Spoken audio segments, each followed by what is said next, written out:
வாரபலம் பலம் வரும் உலகம்.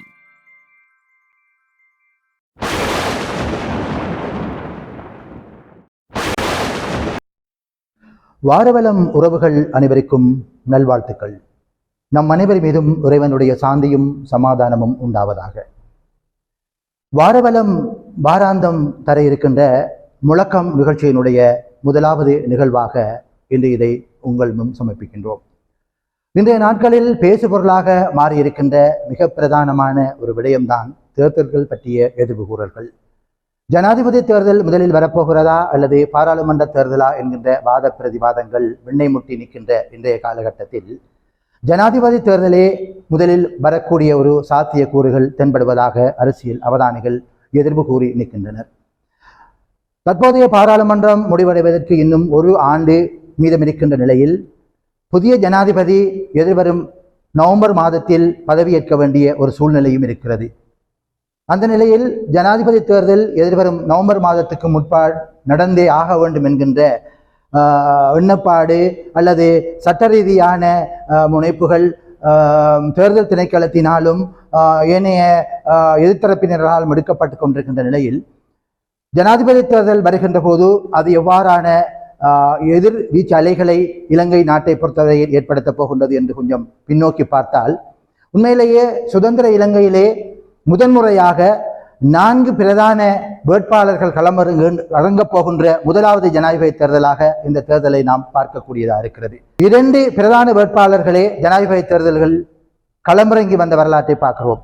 ஸ்ரீலங்கா சுதந்திர கட்சியில் ஒரு பிரதான வேட்பாளரும் ஐக்கிய தேசிய கட்சியில் ஒரு பிரதான வேட்பாளருமாக 2 பிரதான வேட்பாளர்கள் தான் களத்தில் நிற்பார்கள். அல்லது ஒரு பொது வேட்பாளரும் ஒரு அரசியல் கட்சியினுடைய வேட்பாளருமாக 2 பிரதான வேட்பாளர்கள் தான் ஜனாதிபதி தேர்தல் களத்தில் இருப்பதை நாம் அவதானிக்கலாம். ஆனால் இன்றைய சூழ்நிலையில் 4 பிரதான வேட்பாளர்கள் களமிறங்கக்கூடிய ஒரு சூழ்நிலை இருக்கிறது. ஏற்கனவே ஐக்கிய மக்கள் சக்தியினுடைய தலைவர் எதிர்க்கட்சி தலைவர் சஜித் பிரேமதாஸ் அவர்களும் தேசிய மக்கள் சக்தியினுடைய தலைவர் அனுரகுமார திசாநாயக்கா அவர்களும் ஜனாதிபதி வேட்பாளர்கள் தாங்கள் தான் என தங்களை பிரகடனப்படுத்தி பிரச்சார பணிகளை முடுக்கிவிட்டிருக்கின்ற நிலையில் இன்னும் ஐக்கிய தேசிய கட்சியினுடைய வேட்பாளராக ரணில் விக்ரமசிங்க ஜனாதிபதி அவர்களும் பொதுஜன பெரமுனனுடைய வேட்பாளராக சில வேளைகளில் தம்மிக்க பிரேரா அவர்களும் களமிறங்கக்கூடிய சூழ்நிலை காத்திருக்கிறது.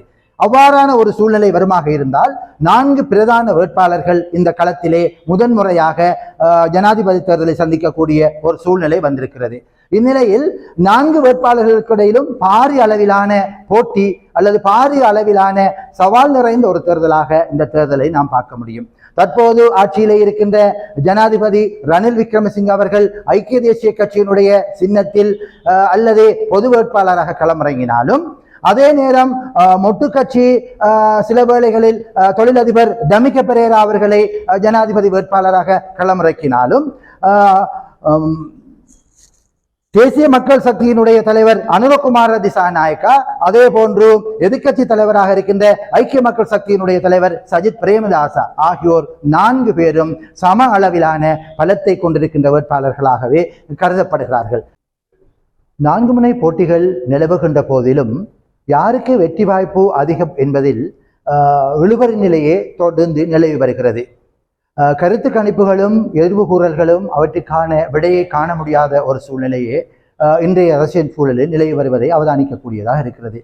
உண்மையிலே இன்றைய ஜனாதிபதியாக இருக்கின்ற ரணில் விக்ரமசிங்கே அவர்கள் அல்லது எதிர்க்கட்சி தலைவர் சஜித் பிரேமதாஸ் அவர்கள் அனுரகுமார திசாநாயக்கா அதே போன்று தமிக்க பிரேரா அவர்களும் களத்துக்கு வருவாராக இருந்தால், இந்த 4 முனை போட்டிகளிலே சிறுபான்மை கட்சிகளுடைய ஆதரவு அல்லது சிறுபான்மை மக்களுடைய ஆதரவு யாருக்கு கூடுதலாக இருக்குமோ அவர்களுக்கு வெற்றி வாய்ப்பு கூடுதலாக இருக்கும் என எதிர்வு கூறப்படுகின்ற இந்த நிலையில் அவ்வாறு பார்க்கின்ற போது சிறுபான்மை கட்சிகளுடைய ஆதரவு யாருக்கு இருக்கும் என்று ஒரு அவதானிப்பை செலுத்தினால், உண்மையிலே இன்று ஜனாதிபதி ரணில் விக்ரமசிங்கே அவர்களுக்கு சிறுபான்மை கட்சிகள் பல தங்களுடைய ஆதரவை தெரிவித்துக் கொண்டிருக்கின்ற நிலையை நாம் திரும்பி பார்க்கக்கூடியதாக இருக்கிறது. ராஜாங்க அமைச்சராக இருக்கின்ற சிவனேசத்துறை சந்திரகாந்தன் பிள்ளையானுடைய தமிழ் மக்கள் விடுதலை புலிகள் கட்சி ஏற்கனவே ரணில் விக்ரமசிங்கே அவர்களுக்கு தமது ஆதரவை வழங்கி இருக்கிறது. அதே போன்று முன்னாள் அமைச்சர் இப்போதைய யாழ் மாவட்ட பாராளுமன்ற உறுப்பினர் டக்ளஸ் தேவானந்தா அவர்களுடைய தலைமையிலே ஈழமக்கள் ஜனநாயக கட்சி EPDP கட்சி ரணில் விக்ரமசிங்கே அவர்களுக்கு தங்களுடைய ஆதரவை ஆதரவை வழங்கியிருக்கிறது. அதே போன்று தமிழர் ஐக்கிய தேசிய முன்னணியினுடைய தலைவர் முன்னாள் ராஜாங்க அமைச்சர் விநாயகமூர்த்தி முரளிதரன், கருணா அம்மான் அவர்கள் தங்களுடைய கட்சியினுடைய ஆதரவை ரணில் விக்ரமசிங்கவுக்கு என்றே பரவலாக அறிவிப்பு செய்திருக்கிறார்கள். அதே போன்று வடக்கிலே யாழ் மாவட்ட பாராளுமன்ற உறுப்பினராக இருக்கின்ற முன்னாள் வடமாகாண முதலமைச்சர் சி.வி. விக்னேஸ்வரன் அவர்களும் தன்னுடைய ஆதரவை ரணில் விக்ரமசிங்க அவர்களுக்கு வழங்கியிருக்கிறார்கள். இந்த நிலையில் தற்போது கிழக்கு மாகாண ஆளுநராக இருக்கின்ற செந்தில் தொண்டமான் அவர்களுடைய தலைமையிலே இயங்குகின்ற செயற்படுகின்ற இலங்கை தொழிலாளர் காங்கிரசும் சில வேளைகளில் ஜனாதிபதி ரணில் விக்ரமசிங்க அவர்களுக்கு தங்களுடைய ஆதரவை வழங்கலாம் என எதிர்பார்க்கப்படுகிறது. இந்நிலையில் வடகிழக்கிலே இருக்கின்ற அல்லது வடகிழக்கு வெளியிலே மலையகத்திலே உட்பட பல கட்சிகள், தமிழ் கட்சிகள் நேரடியாக தங்களுடைய ஆதரவை ரணில் விக்ரமசிங்க அவர்களுக்கு ஏற்கனவே வழங்கி இருக்கிறது. இந்நிலையில் முஸ்லிம் கட்சிகளுடைய ஆதரவோ யாருக்கு என்கின்ற அந்த கேள்வி இன்னும் இழுபறி நிலையிலேயே இருந்து கொண்டிருப்பதை நாம் பார்க்கிறோம். முஸ்லிம்களுடைய அதிகமான வாக்குப்பலத்தை கொண்டிருக்கின்ற ஸ்ரீலங்கா முஸ்லிம் காங்கிரசும் அகில இலங்கை மக்கள் காங்கிரசும் இன்றைய சூழ்நிலையில் எதிர்க்கட்சி தலைவர் சஜித் பிரேமதாஸ் அவர்களுக்கு தங்களுடைய ஆதரவை வழங்கிக் கொண்டிருக்கின்ற நிலையில் தொடர்ந்தேர்ச்சியாக இந்த பயணம் தொடருமா அல்லது இடைநடுவிலே பயணம் நிறுத்தப்பட்டு ஜனாதிபதி ரணில் விக்ரமசிங்க அவர்களுக்கு தங்களுடைய ஆதரவை வழங்குவார்களா என்கின்ற ஒரு கேள்வியும் இன்றைய சூழ்நிலையில் இருக்கிறது. அவ்வாறு ரவுஃப் ஹக்கீம் அவர்களுடைய தலைமையிலே ஸ்ரீலங்கா முஸ்லிம் காங்கிரசும் ரிஷாட் பதீதீன் அவர்களுடைய தலைமையிலே இயங்குகின்ற அகில இலங்கை மக்கள் காங்கிரசும் தங்களுடைய ஆதரவை இப்போதைய ஜனாதிபதி ரணில் விக்ரமசிங்க அவர்களுக்கு வழங்குவார்களாக இருந்தால் இன்னும் அவருடைய பலத்தை சற்று அதிகரிக்கக்கூடிய சூழ்நிலையும் இருக்கிறது. அதே நேரம் ஏற்கனவே தேசிய காங்கிரசுடைய தலைவர் பாராளுமன்ற உறுப்பினர் ஏஎல்எம் அத்தாவுல்லா அவர்கள் தன்னுடைய ஆதரவை ரணில் விக்ரமசிங்க அவர்களுக்கு வழங்கி இருக்கிறார். இந்த நிலையில் ஒட்டுமொத்தமாக அதிகமான தமிழ் முஸ்லிம் கட்சிகள் ரணில் விக்ரமசிங்க அவர்களுக்கு தங்களுடைய ஆதரவை வழங்குகின்ற போது அவருக்கு அது ஒரு பலமான உந்து சக்தியாக அமையும். அதே நேரம் ஏற்கனவே ஸ்ரீலங்கா சுதந்திர கட்சி மஹிந்த அமரவீர அல்லது நிமல் சிறிபால சில்வா அவர்களுடைய தலைமையில் இயங்குகின்ற ஸ்ரீலங்கா சுதந்திர கட்சி, அந்த கட்சியும் அநேகமாக ரணில் விக்ரமசிங்க அவர்களுக்கு தங்களுடைய ஆதரவை வழங்கலாம் என எதிர்பார்க்கப்படுகிறது. இந்நிலையில் ரணில் விக்ரமசிங்க அவர்களுக்கும் ஏதோ ஒரு வகையான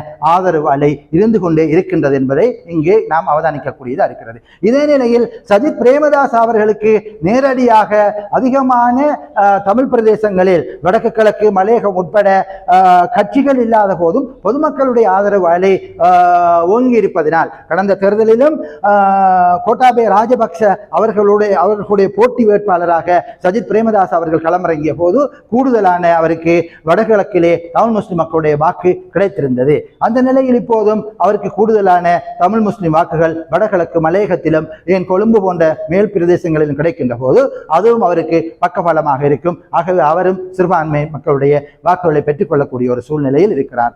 ஆனால் அனுரகுமார் திசாநாயக் அவர்களுக்கு ஒரு தொழிற்சங்க ரீதியிலான அல்லது பல்கலைக்கழக மட்டத்திலான அதிகமான வாக்கு பலம் இருக்கின்ற போதும் சிறுபான்மை மக்களுடைய வாக்கு என்பது அநேகமாக அவருக்கு கிடைப்பது கொஞ்சம் கஷ்டமாகவே இருக்கும் என அரசியல் அவதானிகள் கருத்து தெரிவிக்கிறார்கள்.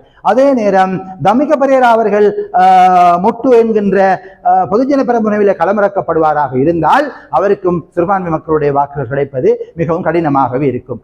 ஆகவே இன்றைய சூழ்நிலையில் சிறுபான்மை மக்களுடைய அல்லது சிறுபான்மை கட்சிகளுடைய ஆதரவு என்பது ஒரு ஜனாதிபதியை தெரிவு செய்வதற்கான மிகப்பெரிய பின்புலமாக அமைய போகிறது என்பது மிகவும் காத்திரமான எதிர்கூறலாக அமைந்திருக்கிறது.